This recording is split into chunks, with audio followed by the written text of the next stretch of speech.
Bonjour. Hyper-V est un système de virtualisation comme VMware, VirtualBox, Proxmox et bien d'autres. Il permet de créer et de gérer des machines virtuelles. Hyper-V est un système proposé par Microsoft. Bon, on l'installe, on crée un commutateur virtuel, soit par bridge, soit interne, soit local. Quand c'est fait, on ajoute une nouvelle machine et c'est parti. En dehors de la génération 1 ou 2, avec un BIOS standard ou EFI, c'est à peu près toute la difficulté. Après on insère un DVD dans le lecteur, on utilise un ISO, et l'installation est partie. Alors bon, c'est pas ce qu'on va voir, ça vous allez trouver plein de tutos sur le sujet. C'est un peu plus loin qu'on va directement commencer, on va commencer par la haute disponibilité. Alors c'est sûr que ça fait une vidéo un petit peu plus longue, mais tellement plus intéressante. Ça va être aussi l'occasion au passage d'aborder divers sujets et donner un peu plus d'informations sur la technologie. Avant de passer au sujet, pensez à vous abonner à la chaîne et activer la cloche pour recevoir les notifications de mes nouvelles vidéos. Pour me retrouver, vous pouvez aussi taper LJP Info avec un S dans votre navigateur. Alors bien sûr, dire que je vais directement passer dans le HA, c'est un peu mentir. Il faudra quand même ajouter et créer une machine virtuelle à un moment. Mais je suppose que vous connaissez les bases. Puis la haute disponibilité qu'on rencontre chez certains autres éditeurs n'est pas forcément comparable. On va parler pour l'instant de réplication, de migration sans interruption de machine.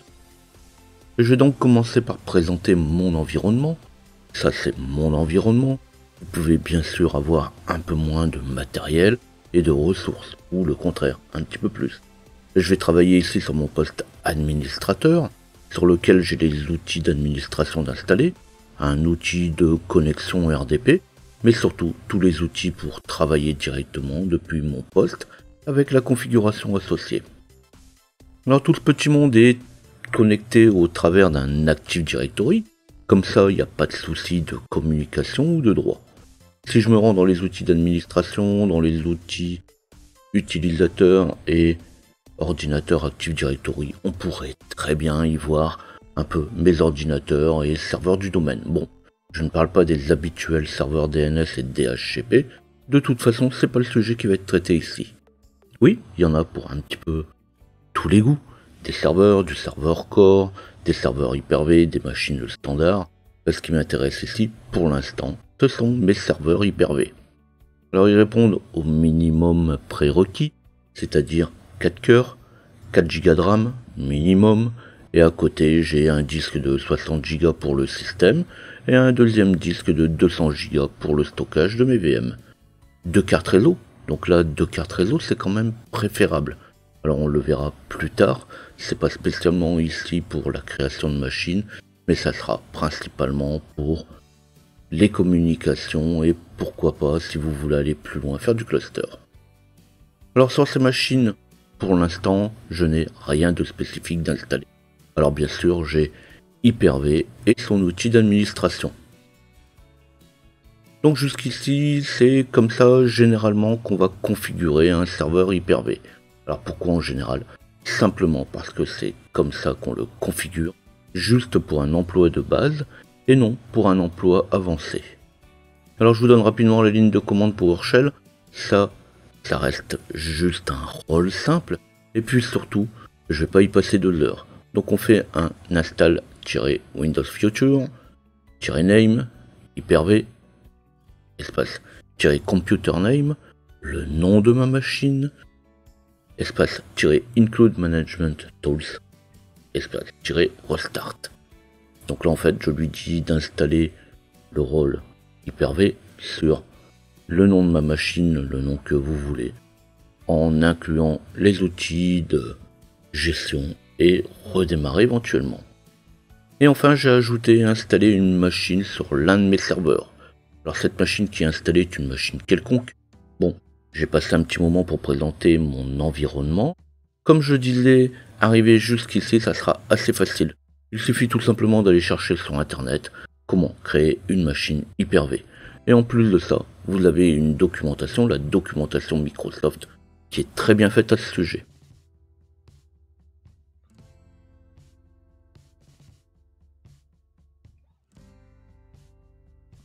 Alors c'est ici que va commencer la manip. Alors juste pour la forme, je montre rapidement ma machine que j'ai appelée test. Je fais un clic droit et je vais dans les paramètres. Alors c'est une machine simple avec 2 Go de RAM, un seul processeur, une machine de génération 1, ce qui me permet d'y installer quasiment n'importe quoi. Elle utilise un commutateur virtuel que j'ai appelé Bridge, car il fonctionne en bridge avec ma carte réseau réelle. Après, vous pouvez toujours donner le nom que vous voulez à la carte que vous allez mettre en bridge ou en NAT. Sur mes serveurs, je vais commencer par configurer ma seconde carte réseau en IP fixe. Je dis bien sur mes serveurs. Pour faciliter le fonctionnement de ma bascule, je vais utiliser la seconde carte réseau. Alors, autant mettre son IP, elle aussi, en fixe, ça sera plus facile. Donc pour résumer, sur chacun de mes 2 serveurs, j'ai une carte réseau principale qui va servir pour le bridge et une deuxième carte qui, elle, va servir pour la migration. Comme ça, ma machine virtuelle continue de fonctionner normalement malgré le transfert entre les 2 serveurs. Alors je vais commencer donc par la migration de ma machine virtuelle d'un serveur à l'autre. Alors justement, pour pouvoir faire ça, tout le monde sait faire ça, donc je montre vite fait ma config. J'ai une carte réseau en 151, une deuxième carte réseau en 152, et de l'autre côté, sur mon deuxième serveur, une carte réseau qui est en 153 et l'autre en 154. Alors justement, ça il faut le savoir, si vous regardez la configuration de vos cartes réseau, la carte réseau qui est en bridge, c'est le bridge qui récupère l'adresse IP et non pas la carte réseau réelle. Donc si vous allez voir sur la carte réseau réelle, vous allez rien trouver dans les propriétés, dans le statut de la carte, puisque c'est la carte bridge qui fonctionne. Alors justement, je disais que on va commencer la migration d'une machine virtuelle d'un serveur à l'autre. Alors c'est la bascule d'une machine vers un autre serveur. Dans les paramètres Hyper-V, je vais donc devoir activer la migration. Donc je vais aller me rendre dans les paramètres d'Hyper-V et je vais aller tout de suite chercher migration dynamique. J'ajoute ma seconde carte réseau, donc je vais ajouter ma deuxième carte réseau qui elle va me servir justement pour le transfert, pour la migration. Donc ça va être un réseau dédié à ça. Alors là on peut très bien pousser des machines complètes, 2 par exemple, 2 en même temps, mais si vous avez un serveur qui est un petit peu plus costaud, vous pouvez très bien transférer plusieurs machines en même temps. Ou soit, si on ne transfère pas une machine complète, on peut très bien transférer juste la machine elle-même. Donc on parle de la configuration de la machine, ou tout simplement le stockage. Alors ça pourrait justement, quand on parle de stockage, très vite se chiffrer en centaines de gigas. C'est pour ça que j'expliquais aussi que on va peut-être pouvoir limiter aussi à 1 ou 2 machines de transfert en même temps. Et je vais faire quand même la même chose sur mon second serveur.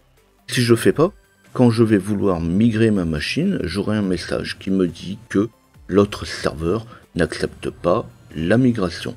Donc les migrations, ça se fait bien dans les 2 sens. Alors la plupart des manipulations que je vais faire aujourd'hui, je les ai faites avant. Pas la peine de montrer comment on clique sur une case à cocher, mais comme indiqué, après activation de la migration dynamique, il faudra se déconnecter et reconnecter. Donc justement, je l'ai fait avant, ce qui va me permettre de gagner un peu de temps au passage. Notez qu'il est indiqué de se reconnecter pour que le protocole soit pris en compte. Si vous essayez de toute façon de faire une migration avant que vous soyez déconnecté, reconnecté, vous obtiendrez un message d'erreur. Alors il va de soi que lorsque je vais déplacer ma machine virtuelle, si la carte réseau utilisée est le commutateur bridge, donc je parle bien sur ma machine virtuelle, si le commutateur que j'utilise c'est le bridge, il doit exister sur le serveur de destination. S'il ne le trouve pas, ou si vous n'avez pas créé une carte bridge qui s'appelle bridge, il va être proposé de sélectionner un des commutateurs du serveur distant. Alors s'il existe, comme ici j'ai configuré mes 2 serveurs de la même manière avec une carte bridge qui s'appelle bridge, une carte en NAT qui s'appelle NAT, eh bien, la migration se fera de manière complètement transparente. Alors bien sûr, la bascule pourra se faire VM en cours d'exécution. Eh bien justement, ma machine est en cours d'exécution. Alors je vais la laisser comme ça. Et alors ici, j'utilise une machine virtuelle qui est un Windows Server Core, ce qui va me permettre de ne pas avoir trop de temps pour la copie. Alors bien sûr, un serveur core c'est 5 ou 6 gigas, alors il faudra quand même les basculer d'un serveur à l'autre. Et là je vais passer un petit peu tout ça et je reviens tout de suite.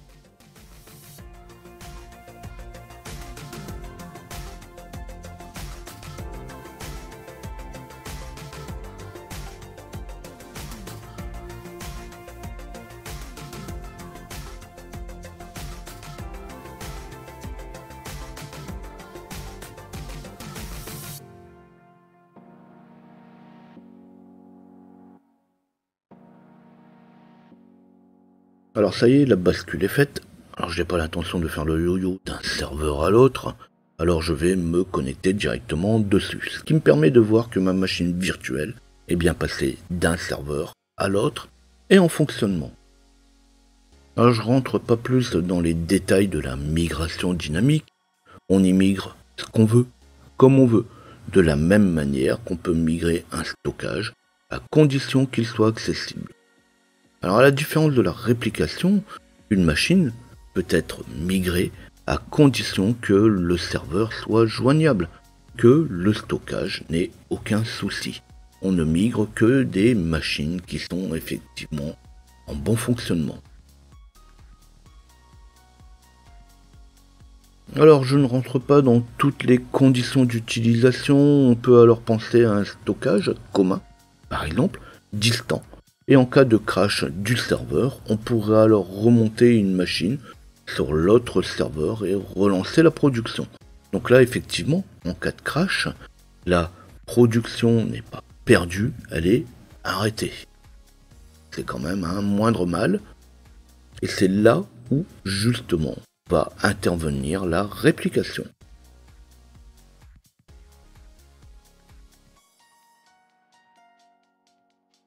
Alors bien évidemment, avant de répliquer une machine, il faudra que le serveur de réplication soit configuré. Ça tombe bien, ma machine a été déplacée sur le serveur 2, donc je vais donc pouvoir lancer la réplication vers le serveur 1. Alors contrairement à la migration, la configuration ne doit pas être faite sur les deux serveurs, même si c'est souvent le cas. Mais là je vais en reparler après. Alors je ne rentre pas plus dans les détails de la configuration, c'est assez simple, il n'y a que le protocole à choisir, HTTP ou HTTPS. HTTPS, il faut des certificats que je n'ai pas sous la main, donc je vais rester sur un transfert HTTP. Alors pour un réseau interne, pas exposé, donc il n'y a rien de très contraignant.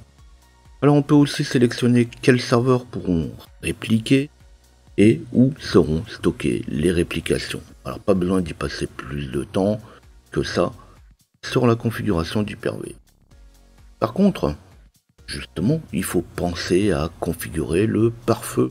Ici, on va aller chercher le protocole HTTP de réplica Hyper-V ou HTTPS si vous avez activé l'HTTPS. Donc je vais me rendre dans tous les paramètres, dans chercher, je vais mettre pare-feu. Et si on a coché une réplication pour le protocole, sinon, eh bien, on ira chercher HTTP. Donc on va cocher la réplication HTTP ou HTTPS, ou les deux, suivant le cas.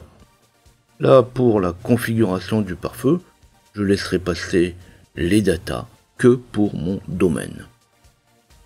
Alors ici, comme je suis sur mon serveur 2, je pourrais très bien choisir de ne faire la réplication, comme je disais tout à l'heure, que dans le sens du serveur 2 vers le serveur 1.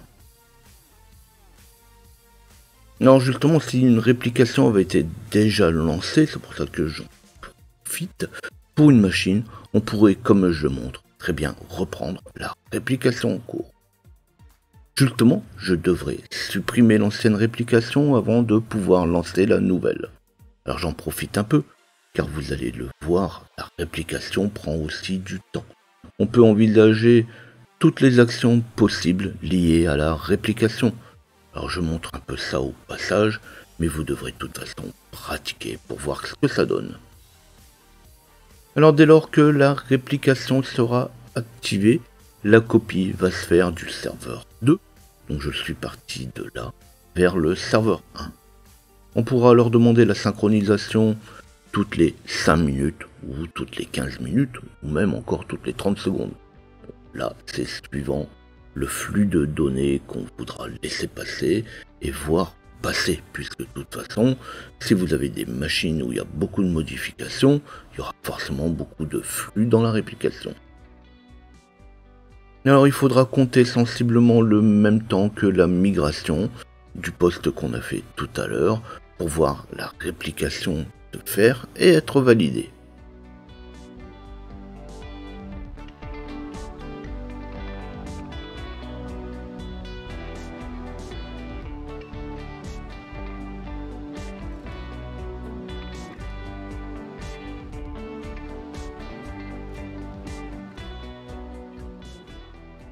Alors j'ai coupé la fin de la réplication pour pouvoir continuer. Cette fois on va pouvoir procéder à un basculement. On pourra alors rencontrer plusieurs types de basculements. Le basculement planifié, donc celui qu'on va prévoir, qui lui va se faire depuis la machine d'origine. Donc depuis la machine d'origine, on choisira un basculement planifié. Le basculement planifié va d'abord effectuer une mise à jour de la réplication, puis passer au basculement. Donc justement, là, vous êtes sûr que la réplication sera fidèle. Un deuxième type de basculement, c'est le basculement pour procéder à un essai, un test de basculement. Cette fois, cette opération sera réalisée depuis la machine répliquée, depuis le deuxième serveur. Pour un basculement de la machine originale ne devra pas ou ne plus être joignable, comme par exemple lors d'un crash. Alors une autre solution pour le basculement, c'est le démarrage de la réplication. C'est tout simplement couper la réplication. Si vous coupez la réplication, le démarrage de la réplication va se faire. Alors là, je viens de montrer comment faire un test. Alors bien sûr, quand on fait un test, Hyper-V crée un clone de la machine qui permet de lancer le test sans toucher à l'original. On parle bien d'un test et justement on ne touche pas à l'original dans ce cas-là. Maintenant, pour lancer ma machine répliquée, je n'ai pas le choix que de supprimer la réplication en cours. Donc là, si je veux faire un basculement, un vrai basculement sur la machine répliquée, eh bien je dois supprimer la réplication. Une fois que j'ai supprimé la réplication, ma machine qui a été répliquée se trouve entièrement autonome et là on peut la lancer comme une machine quelconque.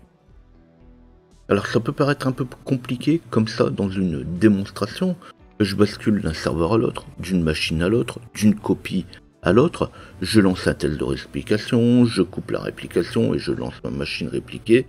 Ça fait quand même pas mal de choses en à peine quelques secondes. Alors si vous suivez une formation Microsoft, là vous en avez facilement pour une demi-journée d'explication uniquement sur cette manip. Alors normal, il faudrait quand même faire les tests et les différentes démonstrations. Alors il faudra reprendre tout ça au calme si vous désirez bien comprendre toutes les ficelles de cette manipulation. Alors ici, bien sûr, je montre tout d'un coup, je montre à la fois les trois types de réplication possibles, alors que dans la réalité, on ne fait pas tout en même temps. C'est quand même plus facile de suivre ce qui se fait.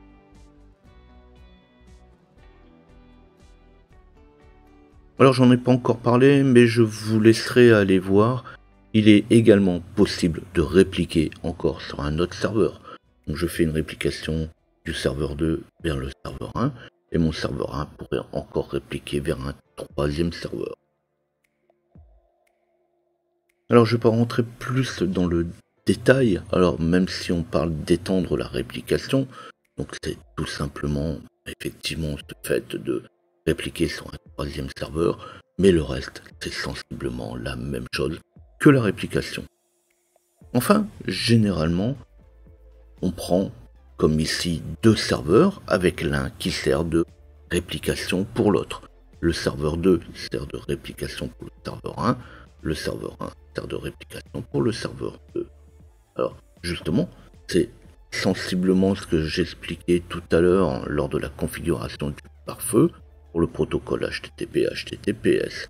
On peut alors profiter des ressources des deux serveurs, et dans le cas où l'on perd un des deux, que ce soit le 2 ou le 1, on peut redémarrer les VM sur l'autre.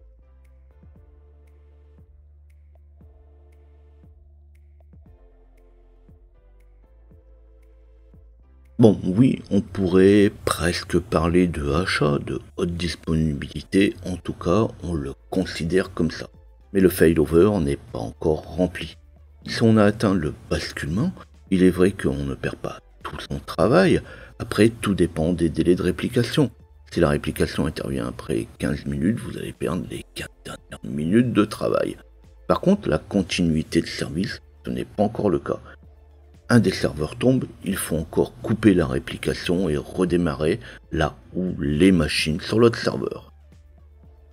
Alors Hyper-V lui-même n'a pas la véritable capacité à la tolérance de panne.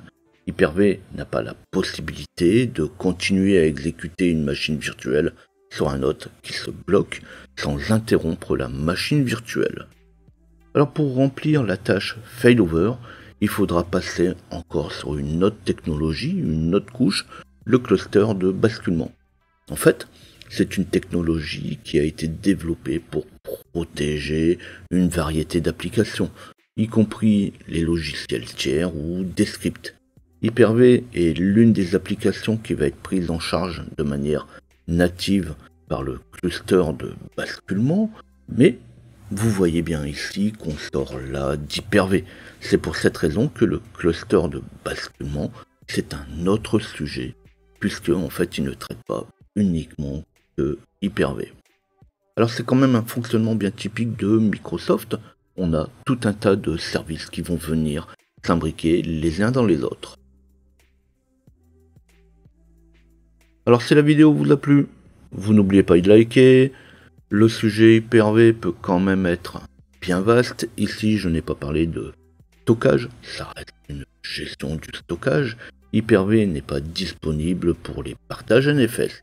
On parle alors de stockage ou de partage classique. Alors bien sûr, posez vos questions. Ici, je ne suis pas rentré dans l'installation, la configuration de base. Tout ça devrait être connu. Ce n'est pas le sujet non plus le plus compliqué.